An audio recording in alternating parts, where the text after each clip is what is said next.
Oye morenyi kwara mogiro kama na nyoko ketera mogi TV kanno kanya sayo yeno chako chope chenro maro imore sani sa dek kaunti kagi Wilson Ochuka jaka buoch ko bita kaka jaloko marwa bange e buch jo piny wadhi go mbaka gi engineer Philip Okundi en commissioner mar NCIC mar National Cohesion Integration Commission gine monego beni ginyayo kwe kuonde ma seweche mag siasa sa ni ubede mang'eny obro penye ni to ang'o ma gitimo yo manyanza nikech waseneno ka liet mar siasa medo idho mane mbaka mobro go kode e buch jo piny seche montiere ni lanto kaka pile nyinga Trevor Ombija jandingo panga jo nyakachi dendo Ombija taya nyakwar guok ocha pesa magi weche manyien ma wan go. Giko ne jatend piny Kenya William Ruto gweyo oko Justin Muturi lemo mar tend migao ka Aidan Duale bende makoro mi migao mar thieth. Kabiro dot tano ka dot tek kachaka tuomo mar ariyo to bukori dot dhukore kang'iyo kamonire no koonge kamenyo gi iye kocha aneno ka nyathino liere tol mar dhiang'. Obila no notho mar nyathi ma grade mar 8 mayangore ni ne obambi monegi e kaunti ma Migori. Kulikuwa na damu ilikuwa inatoka kwa roho ikakuja juu hivi kwa inatiririka. Nonro dhi nyime wi tho mar rawera moro Nyamira mayangore ni nyorodhi gi anyuolane motho nikech timne mar ywayo nyasore.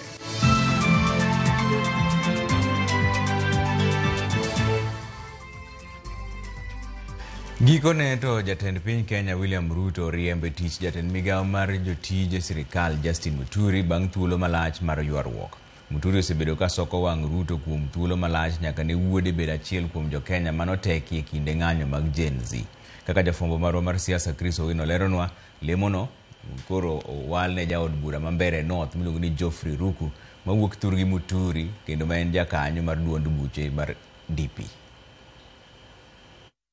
Mana kaka jodongo ne ogoyo ngero ni siasa onge osiep kata jasik ng'ato manyaka chieng' osiep mane otwere kind jatend piny William Ruto motelo ne yiero maduong' mokalo kod jatend migao ma jotije sirikal machon Justin Muturi ne ochopo e giko bang' Ruto riembe e tich. Justin Muturi ne en achiel kuom jotelo maok e gwenge mag Masawa mane obalo kod jatend piny machon Uhuru Kenyatta e yiero maduong' mokalo kendo siro lwedo William Ruto kokalo e duond bura mare machon mar DP. We are determined to work with Kenyans side by side in ensuring that there is every Kenyan has food on the table, and the many issues that we stand for. We want this country to move forward, and we cannot move this country forward if all we live in is history. We cannot allow history to enslave us. Osiepe kind JB Muturi kod William Ruto osebedo mawach dweche 8 mokalo bang' jogo ma ichich ni obila mako kendo lalo kod wuode e kinde ng'anyo mag rowere mag Gen Z higa mokalo.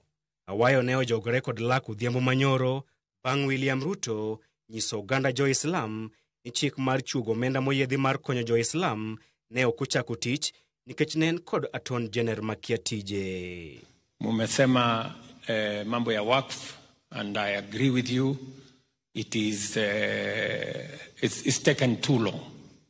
There is absolutely no reason, and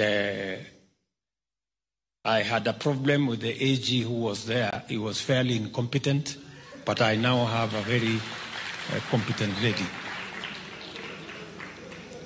I now have a very competent lady, and I can assure you that the issues of work will be sorted out.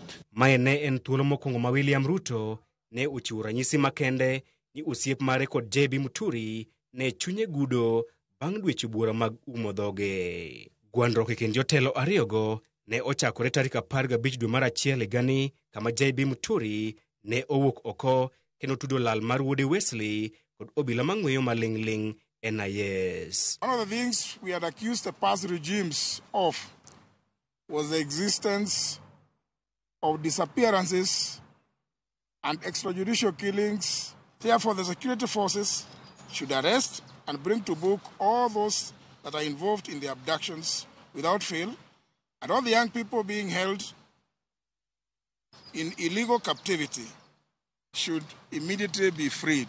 Mopogore gi thiano wachne sirikal, Muturi ne odagi yuoro e romo mag buch tend migepe kaw chung motegno ni ok obi chopo e romo makamago nyaka jatend piny William Ruto los kod oganda jo Kenya e wi lal mag rowere makwedo sirikal. Chris Owino, Ramogi TV, Nairobi. Ithuolo motime lokruok mar wito oko Justin Muturi kaka jatend migao, jatend piny Kenya William Ruto bende otimo lokruoge mamoko e tend migepe. Aden Duale mayande tayo migao mar alwora ema koro sani omi ting' mar telo ne migao mar thieth ka Dr. Debra Baraza oter mondo tel ne migao mar alwora. Kaka jafwambo marwa Efi Nyakidi lero, Hannah Cheptumo ema owal kaka jatend migao mar kit chwech, kit oganda kod emko. Mane en jatend migao mar alwora Aden Duale ogole bungu kendo sani oket sindane lwete kaka jatend migao ma weche mag thieth, kama ne en jatend migao no Deborah Barasa ochwale bunge bang' luaro sindan.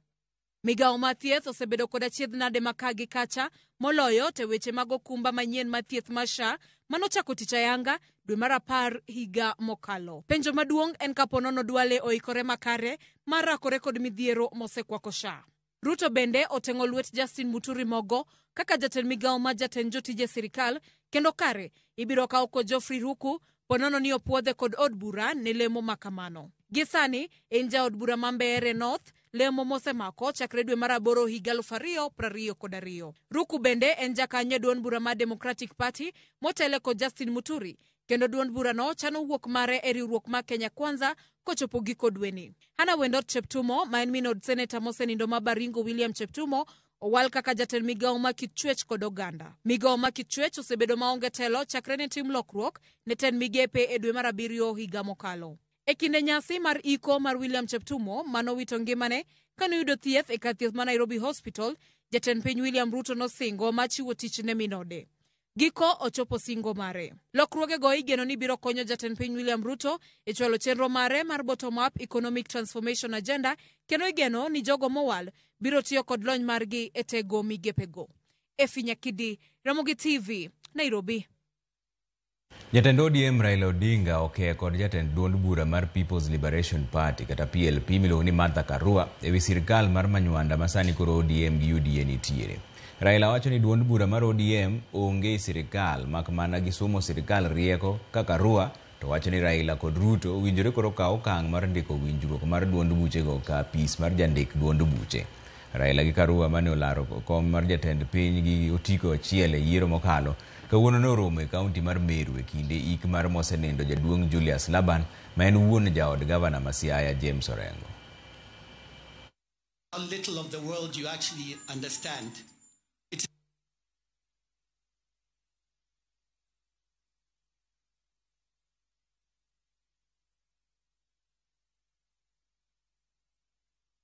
Lakini kama ingekuwa wale ambayo walileta hii katiba ndio wako pale juu, mweona tofauti mingi zaidi.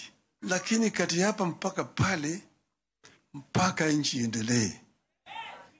Kama sivyo Kenya inaweza kuteketea. Ikiteketea, watu wote watapoteza. Si watu wote watapoteza. Kwa hivyo hakuna makosa.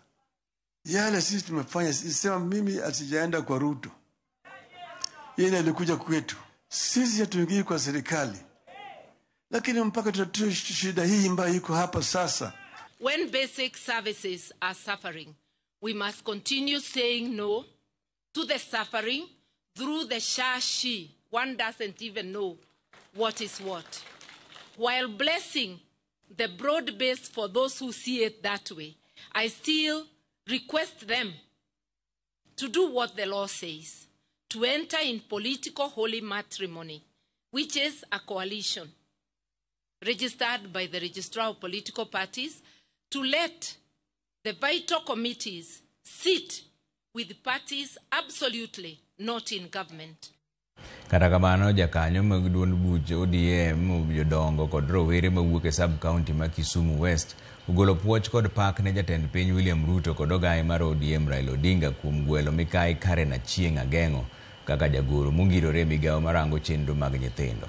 Iwacho ni en ranyisi ni sirikal manywanda osechako nyuolo olemo kendo oganda makaluo mani kod lony osechak pike e sirikal mondo kony tayo Kenya. Baba gimitimonwa onge ng'ama ditimnwa kaka Kisumu County.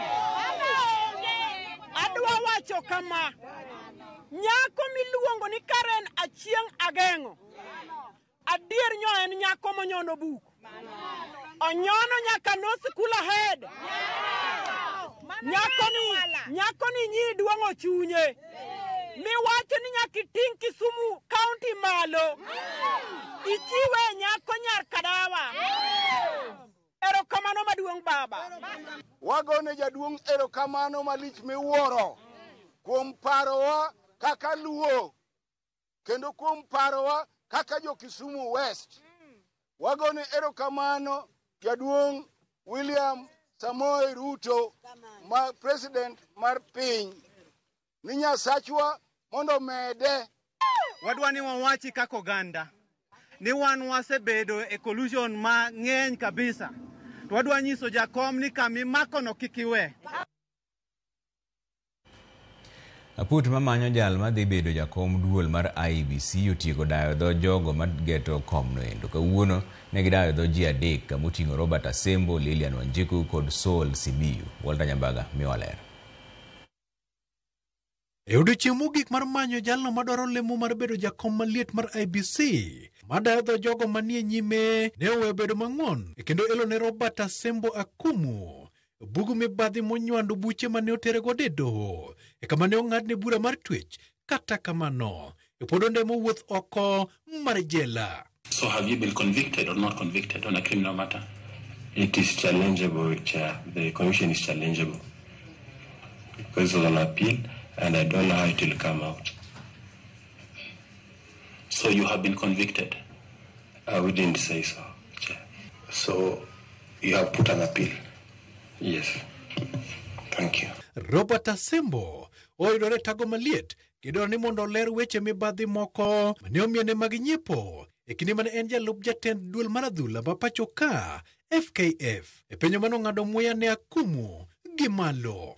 Asembo manoyudore ka wuotho ewi kuthe mag okuro bende oyudore bugu mudho mag LSK kidwaro ni mondo odwok penjo moko 5 mag buche ma LSK wacho ni en kod ketho mowinjore odwoke. Kenyans out there, what do you tell them? Given you have appealed, yes, but there is a conviction on record. What do you tell them on your integrity so that as we consider it? I'll tell them that under the rule of law, we give room to the courts and the parties before them to exploit the full recourses of law, and it's a fair process that way. It's in the interest of justice. Ikideno, bende Lilian Wanjiku ochiro weche mag barruok mag duol mar IEBC koleo ne komiye thuolo tokno yiene jo Kenya bed kod pogruok ei duolno kaka ne oneno e yiero mokalo. Part of the commissioners to write and dissenting opinion on what? Because the figures are mathematical. Now that is where the question comes in, Chair, because it is very mathematical. I agree with you. It's a matter of 1 + 1 is equal to 2. But people have sat in a boardroom and have refused to agree on those figures of they have done their 1 + 1 and it has gone to 7. So there is a result which will be announced by the IEBC commissioner. However, other people have said we do not agree. Saul Simiyu bende dhoge omoko e wirem luwore kod lai mag riwruok mag okinde pacho ka LSK e kama obokne mag okil ne nie kod chochni mag otese. The chairman to approve this, to refuse to sign this, let the secretariat be given powers to do. Chenro mar dayo dho ji 11 madwaro lemo mar bedo jakom duol mar IEBC ochopo e giko kawuono ka chakruok kiny apudno biro chako dayo dho ji 105 madwaro bedo commissioners mag IEBC. Walter Nyambaga, Ramogi TV. Wach moro nitie kama inyo chuny obila ka otenore kod tend loch nanga ochako timo nonro ewi tho mar japuonjre manyako ma ja grade mar 8 mar report yango ni nyo bambi kaeto negi gi achich mapok oyangi nyaka sani. Japuonjre no ma jahigni 13 masomo e sikul ma Mogotos mani Suna West e kaunti ma Migori yangore ni nyo de bang' timo ne tim anjao no. Wuon mare Joseph Ondeso wacho ni japuonjre no manyinge en Teresia Adhiambo nyo negi jikon kama nyo ninde kendo ma okwanye ringre. Ruoth ma Suna South Location Millicent Atieno wacho ni gitimo nonro mar yango matut wach maundu no makoro kelo tho mar nyathino. Nyathina nyoro ngima godiochieng' nyaka sa odhiambo. Karomo sa 4 to wacho ni koro dhi nindo mondo ang' chiewe sa 11. To bende nabide oda kanyo nindo. Karomo sa 11 redio wacho sa 11 tanyiso min gini dhi chiwa teri mondo dhi e skul nikech nowacho ni sa 11 oikore. Idwaro gi sa 12 wang'e. To ka min gi wuok to duong'o dhot di boro. To onge ng'ama wuoyo. To ka wuok ang'o motimore ot ka dhiro dhot tano ka dhot tek to kachaka tuomo mar 2 to bukore dhot odhukore. Ka ng'iyo kama onire no ko onge. Ka menyo gi iye kocha taneno ka nyathino liere e tol mar dhiang'. Kata ng'ama oliere akia kata gima oliere akia. Nyathino oliere ka winyo kamano. An penjo na mana penjo. I don't know the suspect. But penjo mara ni en niya. Dwa bedo kama nyaka karang'o. To next victim en ng'a? En miyo kaka an, kose en nyathina moro, to victim to dwa bedo ng'awa next. Na kwayo, oriwore gi skul kumane nyathini some, mondo tim kaka inyalo tim mondo wayud jatim timni. Uchunguzi dhi tim go officers mono bire ground, kaachiel kod wan administrators man nie ground. Mondo wang'e ni to en ng'a manyalo bet ni otimo tim marach ma piny kuro ni. En wach marach ahinya. Obila ma Nyamira bende pod timo nonro ewi tho mar japuonjre mar mbalariany ma ichich ni nyo rodhi motho wera ni en kod tim mar ywayo nyasore. Report lero ni min rawera no nyo luongo wetene mondo mi wuode no kum bang' ka nyo dok pacho ni oriembe mbalariany ma Chuka kuom tiyo gi yedhe mag nyasore. Yangore ni nerege go nyo rodhe marach e odiechieng' mangima. To kata obedo ni report yango ni notho kokale boka ma yori no rodhe godogo, min mare to wacho ni nyo madho sum ma emonege. Komanda mar obila ma Nyamira Elizabeth Wakuloba bende wacho ni koro gidhi nyime gi nonro matut. Halia. Nimerudi sasa jioni, ndio nimeenda kwa Chiko, tengeneza ranch, nini sapa. Ndio nimetumana mtoto mdogo aenda ita Brayo akuja akule. Mtoto akaniambia niliita Brayo amekataa kufungua. Ndio nikamuuliza amekataa kufungua kwa nini? Eti anafunga mlango. Ndio nikapanga hiyo chakula nikamaliza, nikaenda kusukuma mlango, nikapata mlango imeshafungwa. Ndio harakati hiyo yenye nilipita kwa dirisha nikapata dirisha moja imefungwa, dirisha ya juu ndio yenye iko wazi. Ndio nikamulika ndani. Kwa mguu alikuwa amevaa rongi white. Kulikuwa na damu ilikuwa inatoka kwa rongi ikakuja juu hivi. Kwa inatiririka.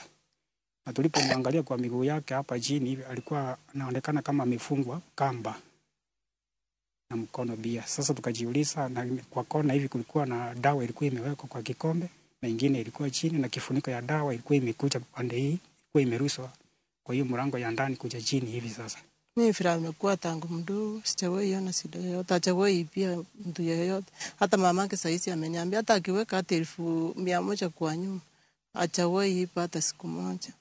Lakini sasa tangu last year December ndio alianza itukufute hiyo bank. Bas wach ma inyo chuny otero e yweyo moro machuok koduogo bang' dakika moko matin kik idhi mabor ahinya to neno kuseorote mar 2-3-6-0-0 Kora Olaka kani dala mar Katito kanyo Nyakach wacho ni kawuono an kodi wuod Nyaraye erokamano ahinya Kora mano nera Kora Olaka kanitiere Katito kanyo wamor ahinya ni iketo Ramogi TV kaneno kapod nitiere ote mang'eny mobiro ka wang'i kanyalo somo moko. Valerie Odhiambo wacho ni wimore Trevor ma Valerie watching live from Katito iromo rito Nyakach osiepna. Erokamano Valerie aneno kapod nitiere ote mapod biro ka en ma jakom Gideon Ochuka wuod Kabondo. Trevor Imore amor kod news mar Ramogi TV ahinya kendo waneno news ka wan Kabondo yo mabeka wan kod governor marwa moluor Nyarwang'aya kachiel kod johera mage kaka Pascal Olajo, Ken Griffins, Michael Odago kod jobodaboda duto mano jakom Gideon Ochuka wuod Kabondo ma osiep governor kod baba Migosi Amolo Odinga Tenga. Erokamano ahinya. Anoka Kida David en chairman mar Onagi KS Tivet. Wacho ni an kodi taya antiere sto pamba kanyo. Kida erokamano ahinya mos na jonya kach. Anoka Ramogi TV maendi Aukidibo kani Ulanda. Oganda to koro nego lem kech koro piny dhi marach. Erokamano ahinya. Kufur kani Nakuru Trevor wach Muturi no tera manengeche 13 matindo 3 lero maber. Erokamano ahinya Kufur. Ano kore duoko wemo Ramogi TV awuoro kaka siasa en tuk paka go yieyo. Ka koro Muturi kod Ruto pogore paro maendi at my ata agena nyakwara rwa mar Kisumu tiengre. Erokamano ahinya. Wimore Trevor awuoro kaka piny orumo ji mondo lam Nyasaye. Mai Alice kawuok Nyakach. Alice erokamano mos na jo Nyakach. Ageno nu kete Ramogi TV ka Evans endo choni en Chemelil sirikal miyo wabagni. Edan Duale gi health is like water and oil ok nyalre. Bas erokamano ahinya. Odhi yumoro matuchuo kodog bang' da matin ba kapok adhi taneno kantiere machielo kendo mwaka Tito. Maini Baba Bon kawuok Katito. Ng'ama wacha dieri ewi sirikal ok dwar. Ayie gi Muturi kuom wacha dieri obed gi kwe kata ogole ok e tich kamano. Erokamano ahinya. Odhi yumoro machuo kodog bang' dakika matin kikidhi mabor ahinya.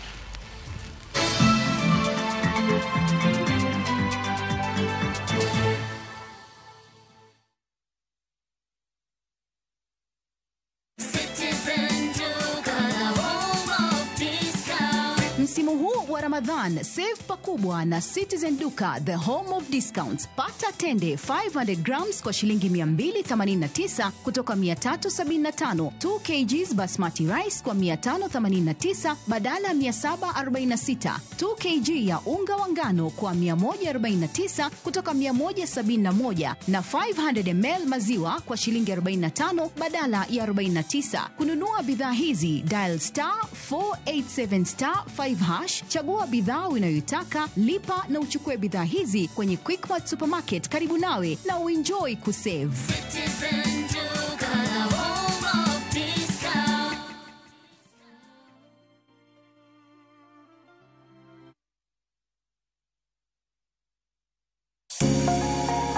Lwedo chweyo.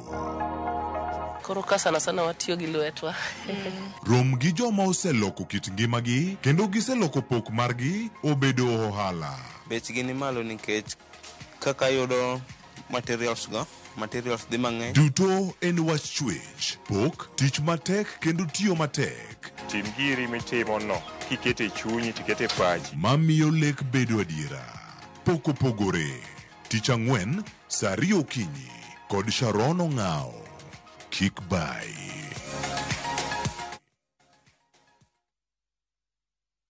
Matich matek manadeni. Nanunua dawa nikidhani itamaliza nyasi na makwekwe. Sasa ona hii. Nyasi imemea hata kusina mahindi. Ni shida gani hii? Baby question tonight. Kwa jirani mbona inameremeta? Acha nikomuuliza. Anatumia nini jamii? Wajiro, ile dawa tulinunua iligonga dipo. Bwana Mbodi. Samba yako inameremeta na yangu imechakaa ndugu yangu. Ulitumia nini? Sikoropa. Ati kolopa. Kolopa 300 OD huangamiza kwekwe na aina zote za nyasi kwenye shamba la mahindi kwa kiwango kidogo tu cha mililita 100 kwenye bomba la lita 20. Kolopa 300 OD humaliza kabisa kwekwe na nyasi sugu. Konga ndipo msimu huu. Tumia Kolopa, a product of Osho Chemical Industries Limited. Dakayuda biro bingima Hiwinyori Galagala Yesu igalagala Mina igalagala Yesu igalagala Baba igalagala Mina igalagala Opako moth Yesu duto te Aminonga ni Evelyn Mudhoka Mondo miyu igalagala kaka skiza tur mari This time 860*416# Ramogi TV and odds Marjo Dutote. Shalom.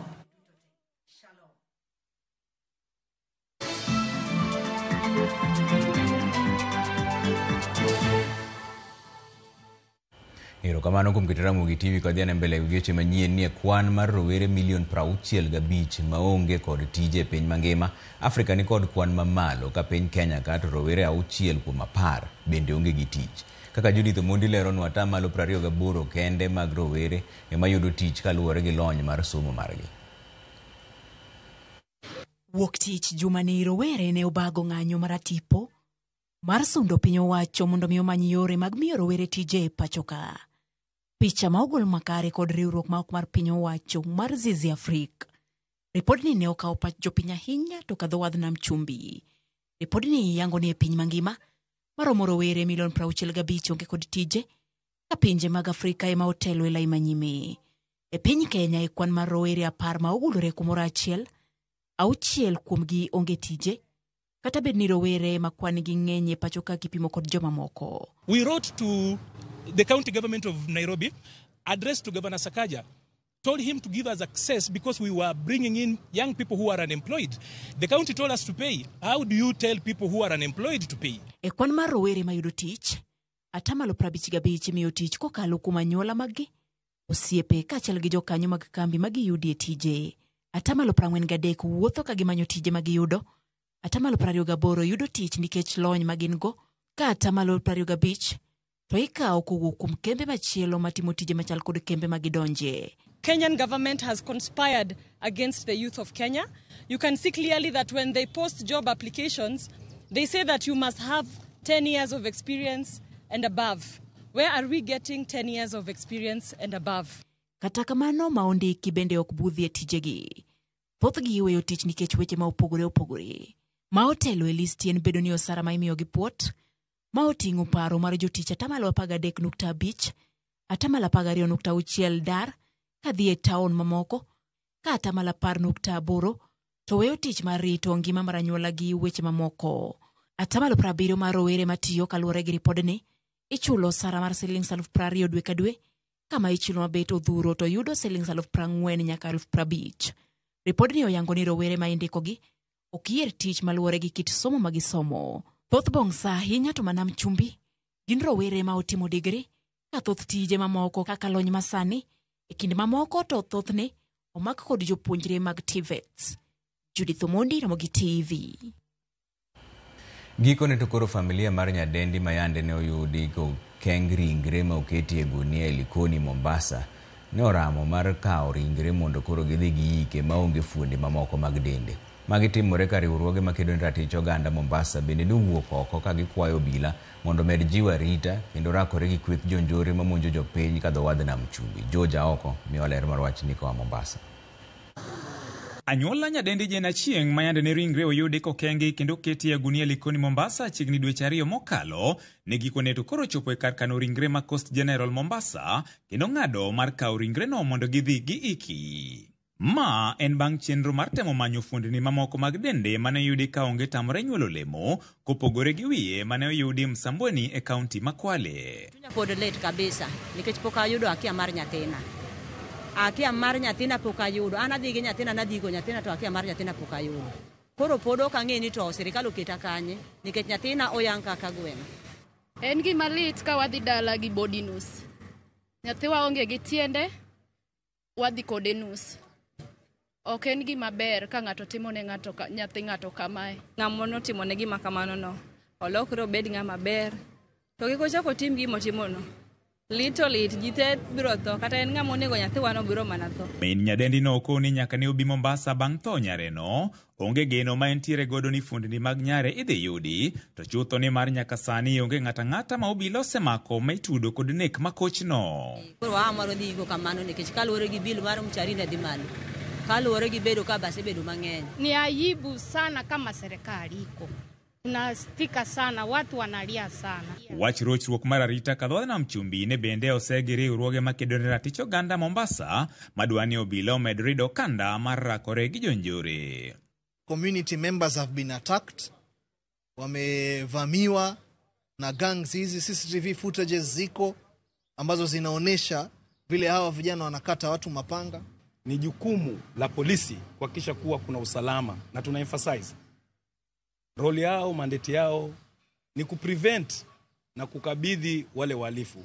Lazima tushikane pamoja, tuhakikishe kwamba swala hili tunalivaa sisi sote. Halitavaliwa na mashirika likawa sawa, halitavaliwa na polisi peke yake likawa sawa, halitavaliwa na wazee wa mitaa peke yake likawa sawa. To ne familia Mosani Indojen Achieng, gombogi en ng'eyo adiera motenore gi tho mare. Amotimo ne nyathina gima chalo kama, to mondo make, to komake to naduogo Mombasa kama nene gi wang'a. Onyiswa ni notimo ang'o momiyo onya yango nyathiwa ka gweno kamano. Jen nyiche ngima. To gima litnwa ni nyathi koritero dala maonge gi dende moko. To ng'amotimo ne kama, Nyasaye omede ndalo. Gikone to koro familia ne ong'ado mar kowo ringre nyargi dala, kata kamano gikowe ka moko kuom fuondni mag dende onge. Ywakgi en ni obila mondo omi timo nonro mar ng'eyo ni to ang'o manotimore. George Aoko, Ramogi TV, Mombasa.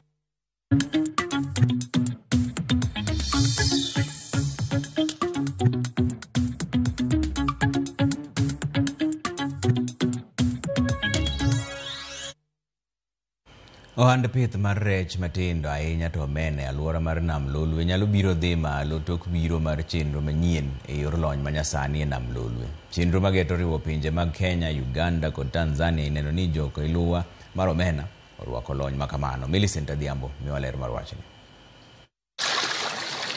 Kuom higni mathoth, jolupo mag rech matindo kaka omena e Nam Lolwe osebedo gi midhiero ahinya, to yore kiluwa ma gitiyo godo makelo negi lal kinde ka kinde, gino mamiyo nweng'o margi bedo manyap.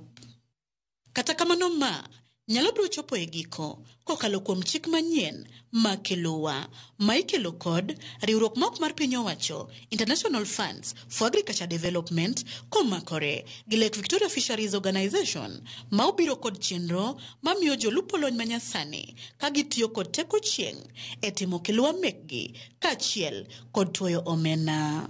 Jolupo tiyo gi mafuta mar taya ma ok ber ahinya. Kaka sani iyudo ka climate mar piny ni lokore. Koro watemo mondo watiek tiyo gi mafuta taya kuom mako omena, mondo wati gi chieng', wati gi sola. Nikech sola ni iyudo ka beche yot kendo en yo maber mar mako rechni. Mine kod rowere bende koro imiyo sir kod tiegruok e medo ndhadho ne omena kaka yor medo yuto margi. To kose make kendo watemo mondo wakony mine mamake gi e yore ma ginyalo ritego maber ma ok okethre, mamiyo kite matindo tindo kuoyo bedo omena ni kendo ok bed maber. Waneno ka wasetimo gigi, sani koro yudo komena dhi ma samoro inyalo ng'iewe kata mana e supermarket, samoro kata otende madongo dongo yudo ka kelo omena kaka achiel kuom chiemo ma gimiyo ji. Koro omiyo gini miyo mine gi jolupo maluwo omena nweng'ogi kuom rechni osemedore. Kata kamano, pod gin kod to e wi kinde malony makama nyalo biro kawo ka girango medruok e chenro mag kiluwa mag rech matindo machalo ka gima tieko rech mamoko bende e nam e samo oganda mamoko bende tiyo gi kiluwa ma ok opuodhi e mako rech to kod onge mag chike mong'irore mateo chenro mag lupo. Kendo nonro madhi mbele sani minyisowa gi jo nonro osewacho ni ka itiyo gi taya teriwo gi kanyakla to yot sana mondo mi mak rech ma ok ipango mondo imaki, miluongo gi dho ombogo ni bycatch. To ka dipo ni tiyo gi taya achiel kilupo to yot sana mondo imak mano omena kende, kendo nafas mar mako bycatch bedo matin. E wi mano, koweke tiyo gi nede ma ok opuodhi nyaka bedo gi chike makare. Dwaro mar bedo gi chike machalre kendo motegno e kind pinje moluoro Nam Lolwe e gima koro winjore mipek. Omiyo kwa tieko sani wadhi winjore ni to chik mane mwanyalo keto mwanyiso jolupo ni to kiwango mag orofa mar gogo mudhi keto romo nade. Kata wadhi winjore bende ni to kiwango mar taya minyalo tiyo go dichiel romo nade. Kato maendi gima koro wadhi kete chik, kato koro chik ni endi wadhi kadho mondo mi wami jolupo giti godo e lupo mar omena. Millicent Adhiambo, Ramogi TV, Kisumu County.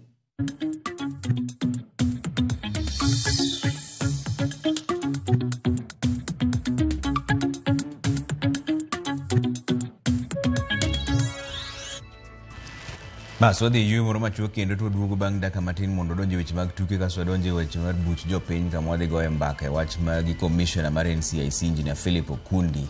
En commissioner mar NCIC wadhi go mbaka liet mar siasa mosebedo katimore to wang'iyane ni wacho nang'o 2:6 kaendi. Maendi Owino Janabi kani oyani Masai. Ok en gima ber bambo nyathi ma nyako, sirikal otim nonro kabisa e wachno. Musna Chief Kisiagro kani kodea. Anobila Derek Marconim Zaked mar Kabondo Luanda amor kod chenro erokamano ahinya.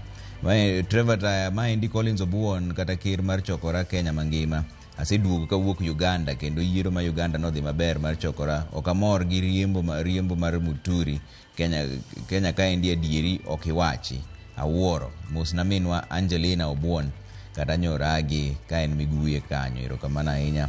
Eno kan tiere ker machielo maendi dongo ni jaduong' Philip Ochieng Manogai mar Jemo Nyakach. Ote Nyakach Elders timo mos ne Vincent Onywera kuom tho mar babane ma en achiel kuom Ogai Makadianga. Maendi Ogai Philip Ochieng otimo mos ahinya erokamano ahinya Ogai kuom ote no endo otimo mos kamano. Neno ka pod wadhi mbele kaendi gi ote museoro wabro ng'iyo moko bang' dakika matin kik dhi mabor ahinya. Oduogo bang' dakika moko manok to neno ka machielo be donjo kaendi Shemo Tho.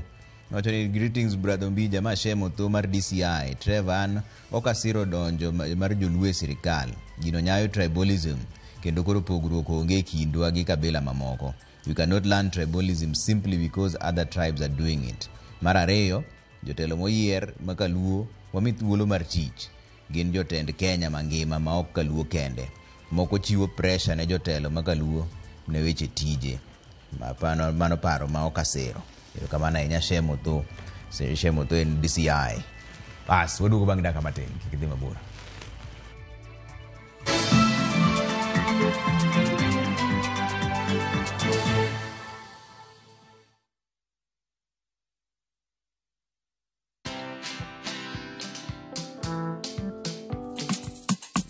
Today we're being flagged off and starting our 5-month journey. Around Africa. Yay! Hi. The dream they have to educate 50 for life inawezekana. We're doing this to support education of needy students through the Logos Endowment Fund. We invite you to follow us on all our socials around Africa on motorcycle. Watch this story and more. Download the Citizen Digital app or visit www.citizendigital.com and find the Citizen Originals portal. Kenya's #1 app, Citizen Digital. Okinyal wei ma okinyiero. DJ Kavak Selector. Tunapiga. Idwa dhao dong. Idwa gori. Adwa timo ni maandamano maduong' e Kibong'eni ano. Mama ilika polisi timang'o. Ka yiem tachaga. Ibiro utenda kama ni chaya donge. Dhano otamo Nyasaye. Ok jaduong' ba. Jensa. Macha wich kut mani kelo nwa. Ibiro timo what? Waduong' ne polisi. Yes, ayuri. Topic. Nyarkochia. Ticha Beach ka Ticha Beach, sachiel gi dakika 55 otieno. Manera Mogi TV.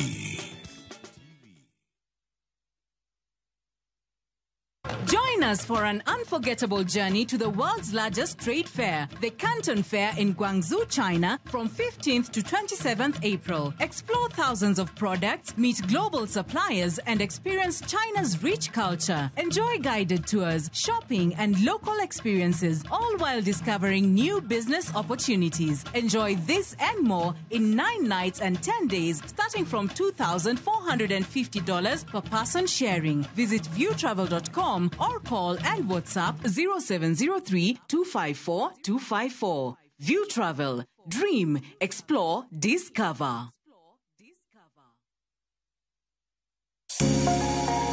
Lwedo chweyo. Koro ka sana watiyo gi lwetwa. Rom gi joma oseloko kit ngimagi kendo giseloko pok margi obedo ohala.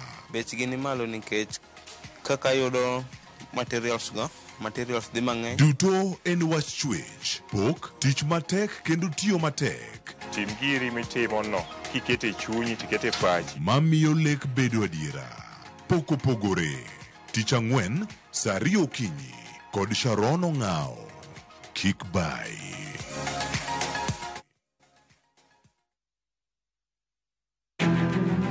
wakelo ni chenro mar ohala kod lony gi dongruok mopogore opogore. Ohand kinyosi nigi pesa kitimo gima dwarore. Weche makende moa kuom jogo makelo lokruok e ngima dhano. Ohala ber nikech ohala puonji managerial skills. Lek ma in go iriembe mineni gigo chopo. Chakre gi jogo mane ochako ohala manyien. Kalure gi kaka nachako gi kuma achope. Ohala ni en ohala maber. Nyaka jotelo molony e timo ohala. Akwa jodala wate odogi ohala. Ne pek mane gikalie. Pod waonge uhuru mar ohala. Loch mane giyudo kod kinda mane gitimo e manyo gik mabeyo beyo. Ka jaohala ok inyal chako project ka ionge gi market. Tudri gi Cleophas Oluoch e ohala gi mwandu. Tich ang'wen ka tich ang'wen chakre saa 1:45 otieno.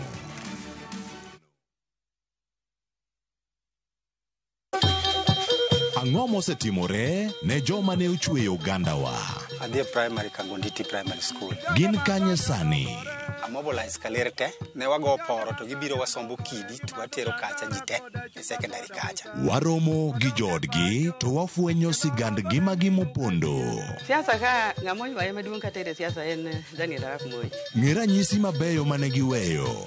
Ne japiny mopogore kata ng'ama ne nie duond loch ne neno ni kopo ni Kenyatta dhi Tom okawie thuolo ni mondo tanwa pinyni kaluwore gi mwaseneno kuome. Ang'o ma gitimo sani?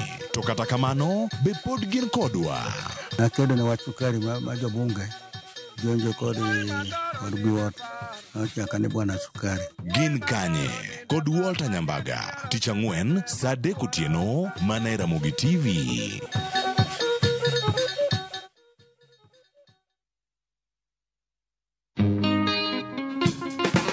Abijni ing'e jothumbewa. Piny masani ung'eni piny ni oti. Wagoyo mbaka kod Opiyo Bilongo. Mano yudo tiegruok mathoth e wi gwelo gita kod loso wende hera kowuok kuom japuonjre mar thum, Dr. Osito Kale. Koro kabiro dala ka tema yudo Osito Kale. Agwele matin to Osito winjo lweta ne akane athini nyalo gwelo gimoro. Bende omiyowa mopondo moseneno e thum. Ng'at mane wawero go duol achiel ni ne nitie tuo moro mano onre kuoma Kisiri. Gino ne chanda makata ka donje stage to ne ok anyal wer. Ng'e jothumbewa gi Solomon Atito Kafaya tich abich kochakore saa 2 okinyi kendo inwe ngeso saa 5 onyango e Ramogi TV. Kik bai.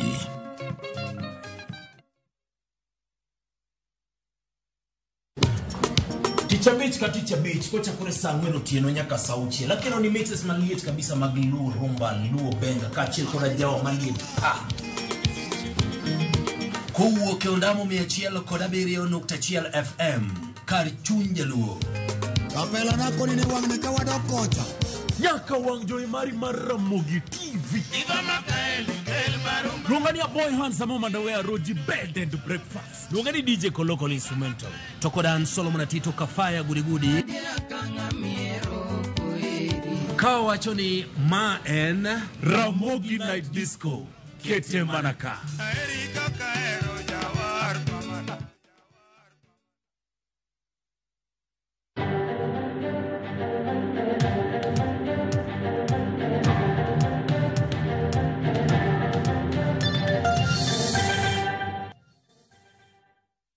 Kamana inyakuru wachako chinru mar buch jopiny kamwadhigo e mbaka gi Engineer Philip Okundi. Engineer Philip Okundi en commissioner mar NCIC tene dalawa ma Nairobi ka ndiero. Kamana inyako miwa seche gi engineer. Ang'en usebedo kutimo nonro, useneno ka chal liet mar siasa ni kelo lweny koso wan kaka jo fuambo waodo wacha ahinya.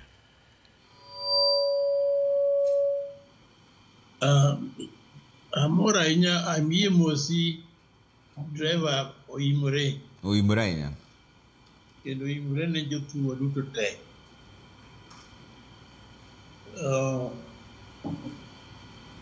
Aparo ni gine ne jofuambo to report mana gik matimore.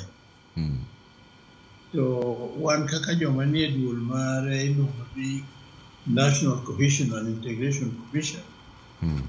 Wadwaro ni mondo wacheki the state of cohesion tieni kaka ji oriwore Kenya ka to kendo wang'iyo figures mang'eny mondo wane kaka the whole thing nyalo konyo te kamoro amora ma gintie. To ok wach ni wuo wach ok wuo. Samoro mede to joma dwaro telo ne oganda bende dwaro medo weche. To wan tichwa en oyo chunji mondo jobed gi kwe, mondo jone ni nitiere dongruok maonge weche matek. Nikech ka kwe onge gima nyalo timore maber. Kweno is namba achiel kuom gima ber ma ditimne oganda kamoro amora. Koro omiyo tijwa en nono ni to ng'ama kelo pok momiyo ji ok winjre ni en ng'a. To okelogi nikech wach ang'o. To wayudo ni gima thagore thurwa sani, to gima waneno pile cha ni Kenya mangima nyaka nwachak telo. Nyaka ne telo marwa wuogi. Higa 5 ka higa 5 ka chiegni romo. To lweny mar gimiluongo ni violence dho wasungu ochakore achaka in various ways. To gini berore nikech joma dwaro telo bende chwalo rowere. Rowere gi bende medo wach. Rowere gi bende odenyo gionge tich. Koro miyo tiyo kodgi ok tek. Koro kae manyaka wanon all this nonro ma wan go nyaka wan get a lot of information. Figures mang'eny kabisa. Manyiso ni gini kelo tungni matindo e kind jomotelo masani kendo joma dwaro telo ndalo mabiro. Wagombo ni ji understand ni kidwa telo gi yom gi loso gima ber mana kaka chiemo kata kiyieri joma yiero gi bende ni giyiero e yo makare. Ok ni yiero ng'ato mochiwo pesa kata mochiwo pesa ni mondo gogo jomoko matek mondo chien mondo joma giparo ni dwa telo bedie. To injinia ok samoro nitiere joma wacho ni bedo ni ng'ato kata okelo mana weche mag maundu to onge gima timore ne emomiyo koro jomoko medo kelo wachno ahinya. Nikech nwaneno kata mana Kisumu Central ka Dr. Ben Aete nyogo modhi nyaka ka ODPP Kisumu Central mokawo nyaka P3 to onge gima osetimore. Jomoko wacho ni gik makamago ema miyo jopiny koro bedo gi chir ni kata ng'a tugo lweny kata ng'a hinyo ng'ama kama to onge gima dhi timore na. Mata paro ni en wach motero malo kama twech wede wae kaka sirkal kucha wan wanyalo mana yudo figures mar gima timore ni. Kendo wachako timo nonro mwapenj jogo wadak dhoge gi rieko. To koro wachiwo this information nikech joma kawo thuolo mar chaj ng'ato ma gitere ko manyaka maki mondo timne gima owinjore mondo mi gibedie e dhaw machalo kama kero. To kata kamano gima ng'eyo ni the wave of violence ng'eny ahinya kinde ma koro wadonje. Kendo liwore gi chan mantiere kendo riwore gi very high number of joma tindo. Tiyogo yore mopogore opogore moko imiyo pikipiki to giringo kuonde manade to joma timo gini en mana ni kit dhano violence nitiere kata tim makazi. To mak mana ni nyaka obed mature enough to understand violence wanyalo duoke chien e yo mane. But gimiwacho na tadiera nitie joma ok chwe raka to ng'eny jodoho be ng'e ni ginonro margi kendo gikawo thuolo. Gibe isegi onge ng'ama ok se sani nikech chandruok thoth kuom oganda.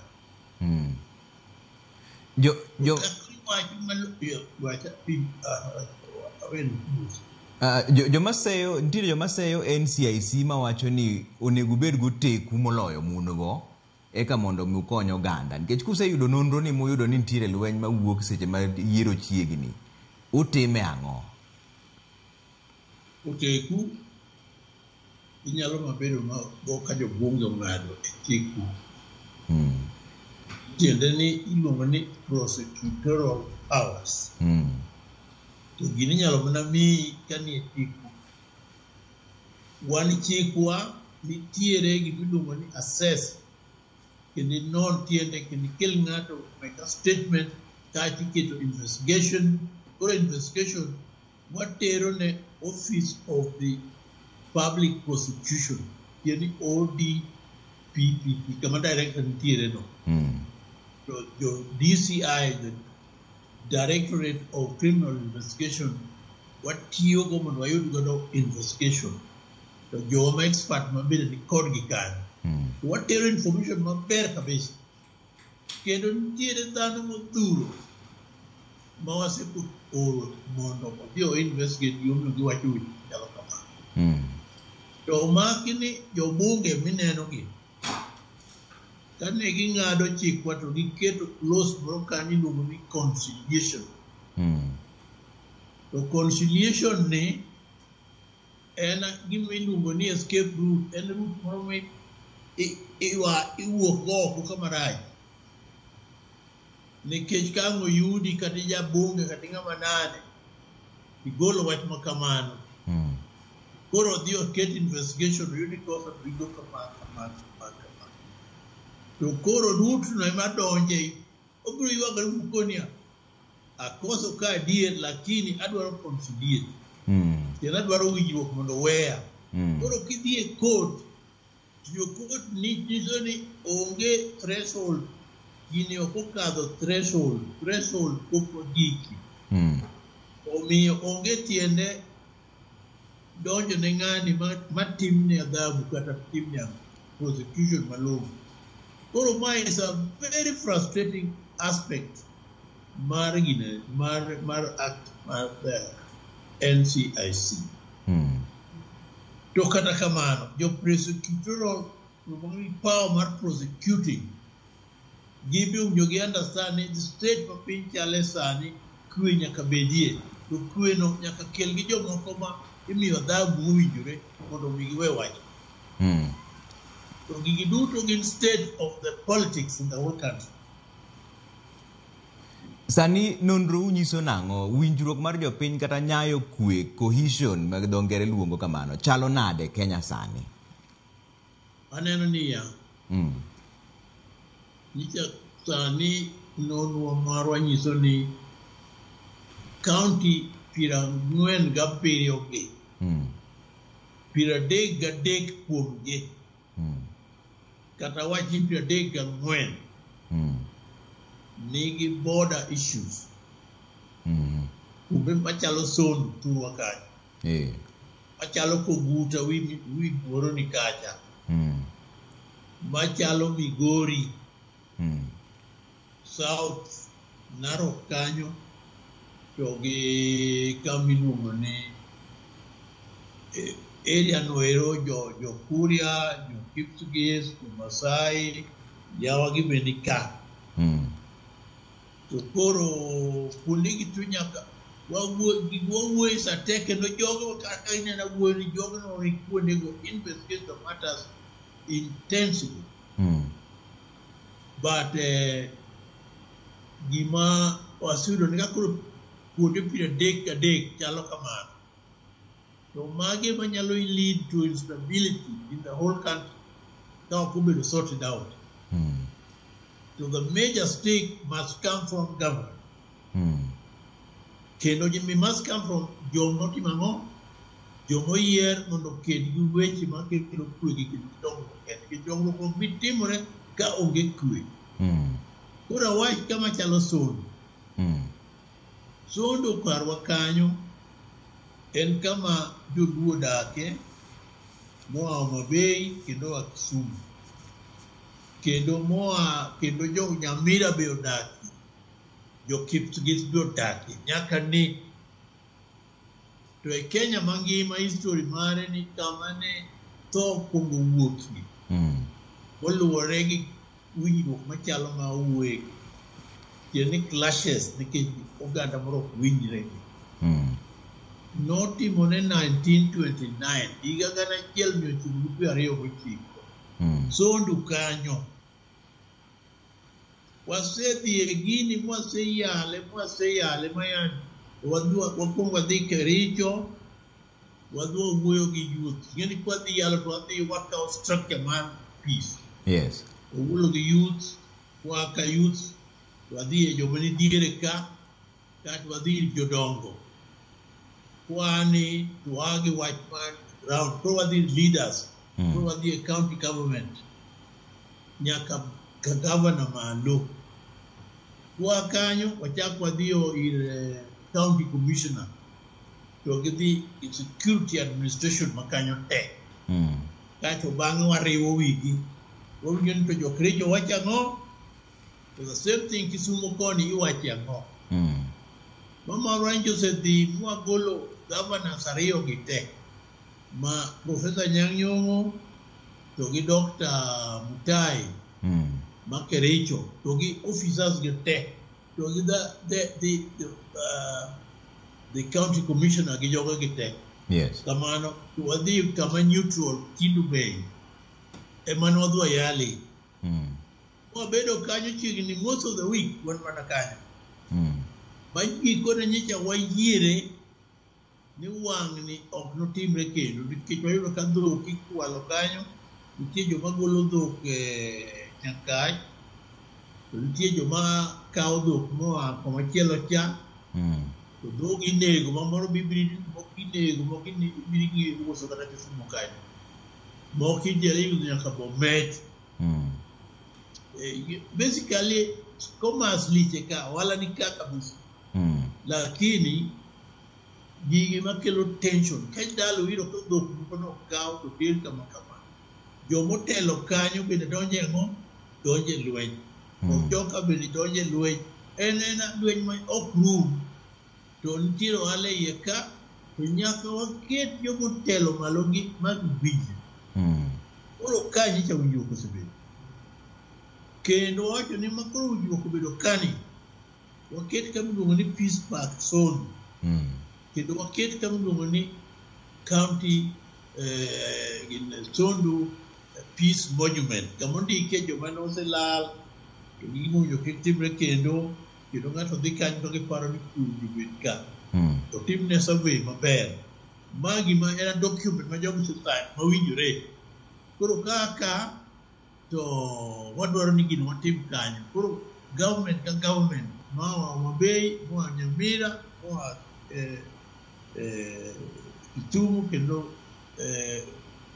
kendo Kericho oriwore wachni ma wageno ni higani ka wadhi celebrate gibiluongo ni International Day of Peace to wadwa time Sondu kanyo ma ji tendo biro kendo wadwa luongo jotelo gi duto nyaka jakomwa nyaka ng'ama telo ne piny sani jogo duto ma gi joma donors joma wedewa moyie kwe mondo bi kanyo mondo wa sign peace accord gima kamano watime kind Kakamega gi Nandi kama iluongo ni Tobulwa ei Nandi ne wayalo kanyo jumbe 6 mag kwe nobede ma nyaka sani onge kwe kanyo koro jogweng' gini be nyaka ne ok nyal pur nikech kane wadhi kanyo kindgi koda joma laro lowo ma jonani to wacho ni lowo odhi adhiya nyaka Kakamega Kakamega be mar odhi adhiya nyaka Kapsabet Nandi koro ere boda ka ni ani mano koro wacho wagore nyaka chieng' wakaw lowo kwade ne wawacho negi ma giwinjore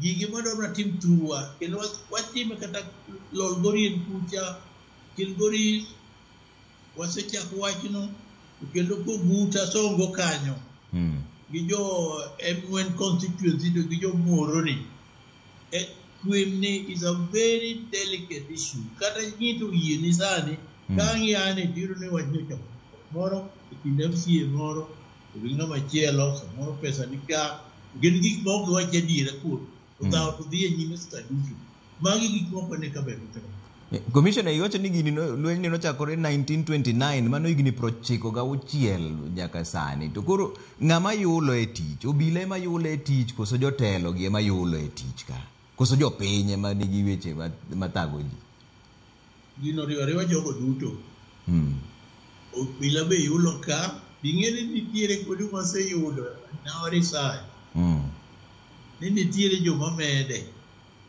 to gin ang'o gin kaka machielo ka To gimedo wachni. Tiende ni nitiere kama sayudo ka ng'ato dhi ma en ja dhot machielo. To kobiro ka to en district commissioner. To miye lo. To miye nono. Kise miye nono tikoni gini joga opo. Tira wach wan we wadhi nyime. Tira wach wang'i kaka wadhi. Ng'eni magi matimore ka. The whole thing is very disgusting. But it happens. Koro joma yule tich ng'eny ka nyalo bedo yot ahinya mondo wach niya NCIC ema yulo. NCIC no biro ka nguvu ma nyalo miyo logo gini iloso mana ka bunge kucha. To jabunge cha biro ni kamoro ni ai wachni. Koro miyo to kodwar keto nguvu manang nugole wachni haraka nikech kamoro mone yudo mbulu modwaro. Kamoro mone emina en wach mar weche makelo lweny gi ogajore kabisa. Winjo tier tek. To kata kamano one gives sufficient information about what is going on about these things today. And I can tell you, I think we're making a good progress. And muna nini dolora nigi progress no be kinyoro no jose lose. Bare 1929 kala before that time nyakasani which impunity. To keep the in the ground with the penny to put up can. You do kiwachu nini wan nyaka ni we ka kwa chala ni poku maneno wai. Wanyo mrego yo goda ko kwa ero mali wonge tao. Wan tao matindi kebro ni kwa kia. Anyalo nyisi another story moni kidi kamilu ni Maragoli market. Kia Kisumu Kenya dhika Kamera. Kidi kanyi diaru janandi uso kanyo. To owacho dholuo, owacho dholuya, owacho dhok mora. Jaluo kamano, jaluya kamano, joma kanyo ko gini mbaka ba okiyal ng'ani kabila mani. Kidhi kata ko buta be. Inyalo yudo ka jomoro to motelo kanyo makata wan go moro okete kata jaluo. To wacho dho joka moloyo to maru ni loso matawa. Koro miyo wacho ni borders gi ok gin gi kuket gi thuon. Moko borders gi ne ji ochakore kamano. Koro joma nosechakore ng'ano wergi no owinjo bed omed kabisa mondo gidong gikonyre pinygi gi mor miwuoro ni ng'ato bende. To un kaka commissioners, uneno na, recommend nang'o mondo mi kwe obed mang'eny e Kenya ka? Nikech chik to nitiere kata mawacho ni kaka campaign ok onego bed ni timo campaign machon, nikech waseneno ka lweny samoro wuok e campaign go. Uneno recommend nang'o? Ang'o makoro nyaka watim sani mondo mi kwe obedi? I recommend ni mana kaka nyicha election mayondo kadho maduong'. Ne ochuno waloso gimiluongo ni roadmap to peaceful general elections. Yes. Niluongo ni election bila norma. Kendo moro wawacho ni amani kwa ground. Mani tieni kwe mani piny kama ji odak. To mano ero o involve kaka ji nodak ma ji owinjore cha. Magi wasewuoye mandike documents mwatero kuonde donje mondo ti kodgi. To dhano dhano kaka ing'eyo onge gima pok otim, nitie gima osetim to pod itim. Koro en mana gima en iluongo ni gore gato piny marumo nikech chieng' uloyo kiny chak kama. Chieng' machielo ni utime kama, our recommendations are there and they're very strong. Koro sani wan gi sani program, one of the things much change and lack of adequate resources. Mondo mi chul go yore mang'eny nyalo lawgo lwenje mathoth mathindo matimore.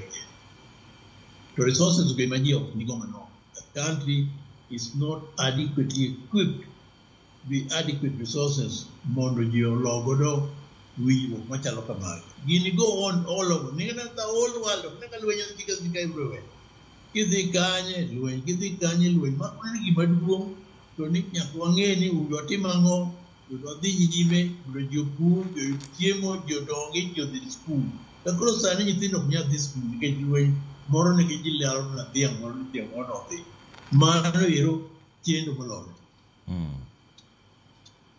To wach mar resources ni onego kete kanye resources miwacho ni pesa maonge ni onego many jo tich mag NCIC mang'eny mokalo mantie kose manyo jo ground pesa ni onego kete kanye CIC mondo kony. Ang'eni tijwa maduong' ahinya kuom tijwa en kelo peace.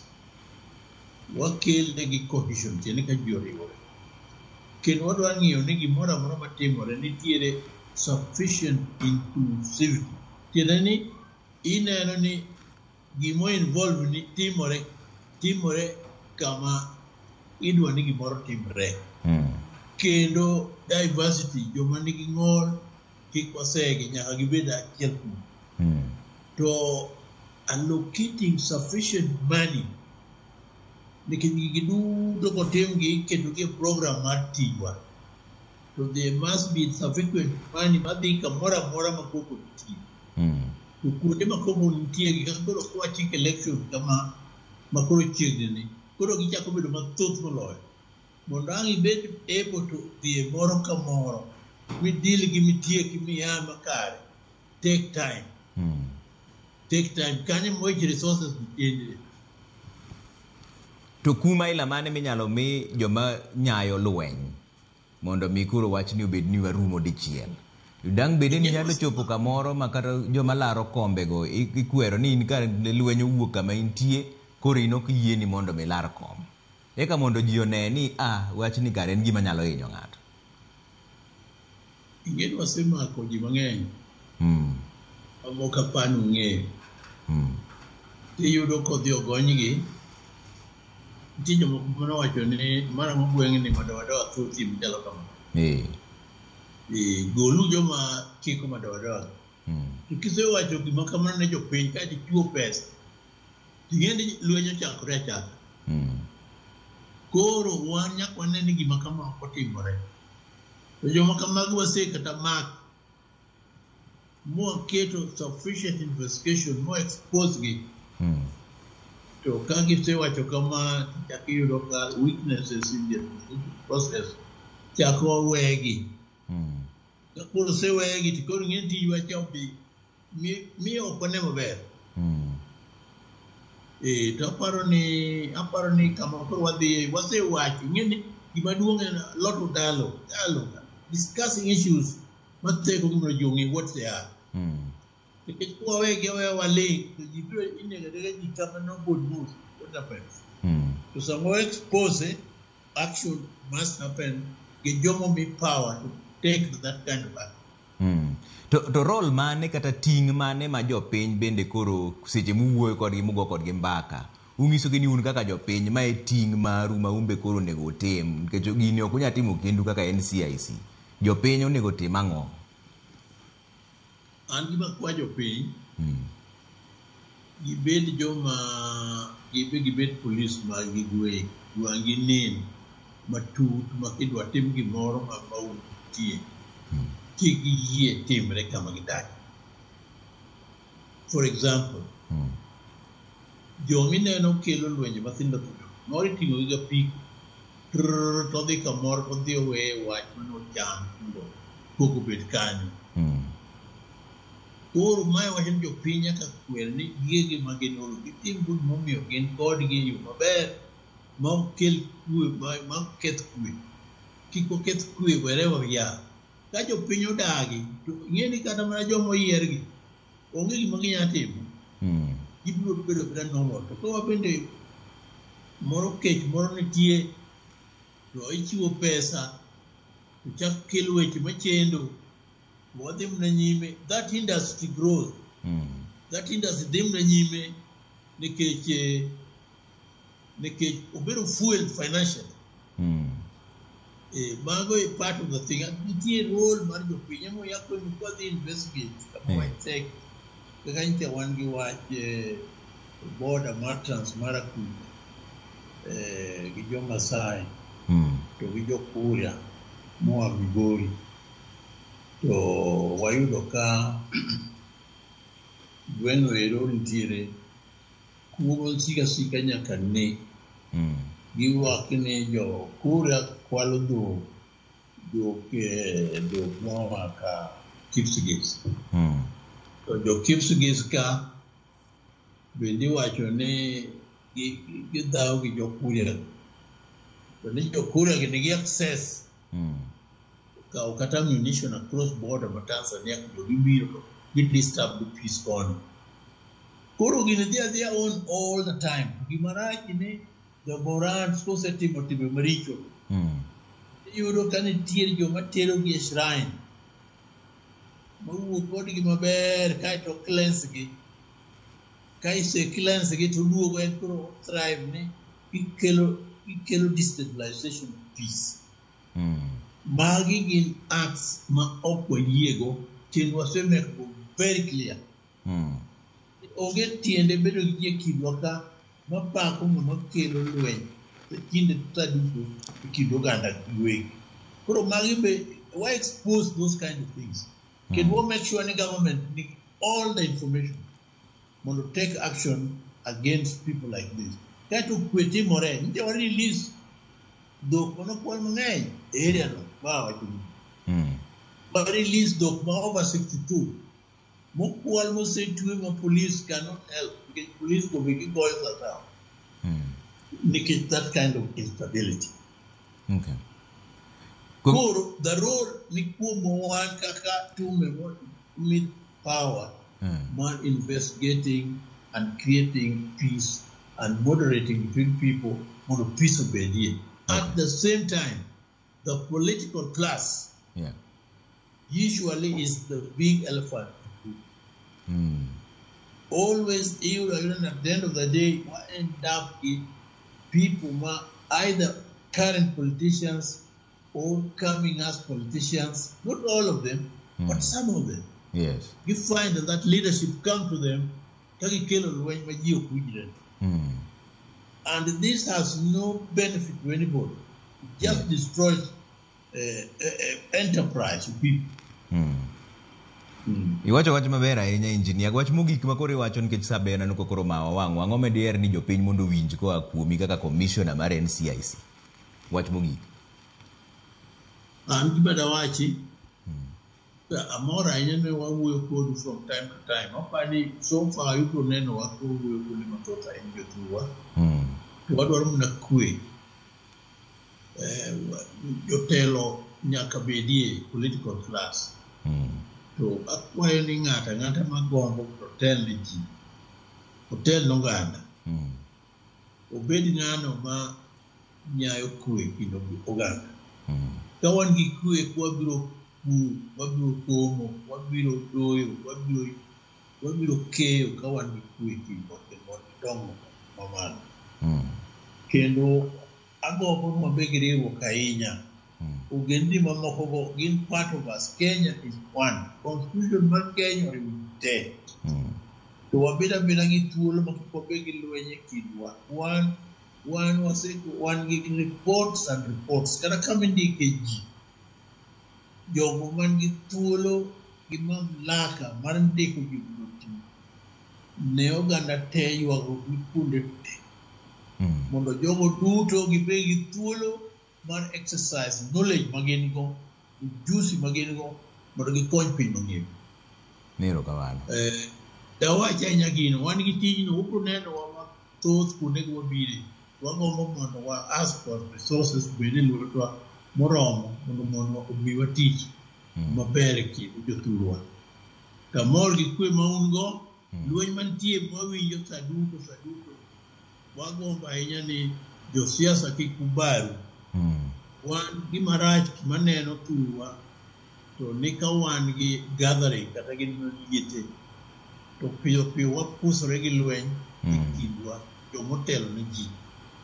Akwayo malich jothurwa kik walok kuonde liete bed kar lweny. Gige machako instability mineno kedwa wasiko wuoyo kuonde duto.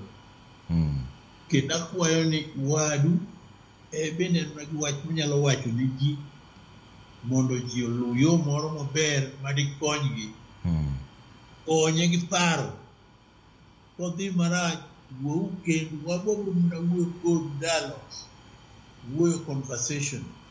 Wuok mawinjre, ubende wuok wetu kamano. Molo lweny urakru gi jindigi ji gore ga kunde. Erokamano Commissioner. Iwacho wach maler ahinya. Erokamano ahinya, obiro medo. Erokamano Commissioner. Ukaza gi wachni without a lot of operations.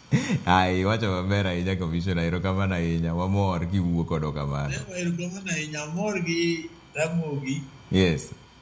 Naneno kaya waneno Ramogi kabisa. Yes. Ramogi becomes the main voice of the people at home. Ekabe. Bernardo, konyo uru mondo kubedie. Kamano. Waloso ikani wabedo gi ceremony maduong' Sondu. Yes.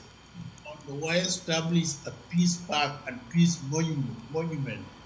Kamano. Geno ni Kenya so yet wakel jotendwa te mondo gibi gi sign that accord mondo kindwa gi counties ang'wen gi te.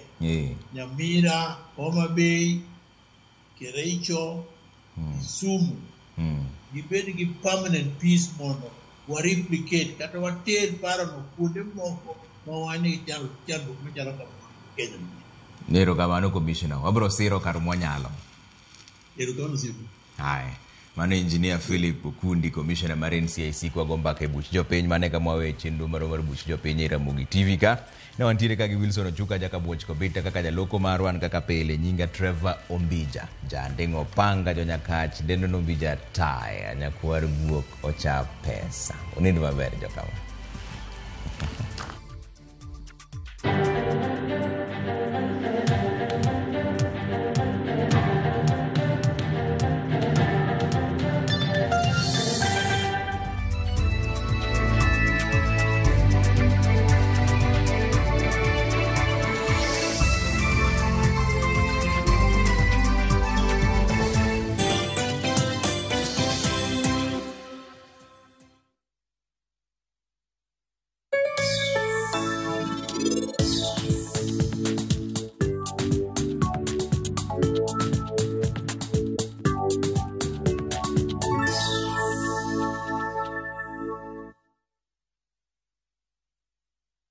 رمضان ده حياتي رمضان ده سماع مماتي يا رب دعاتي تقبلها طول لا لا لا لا لا لا لا لا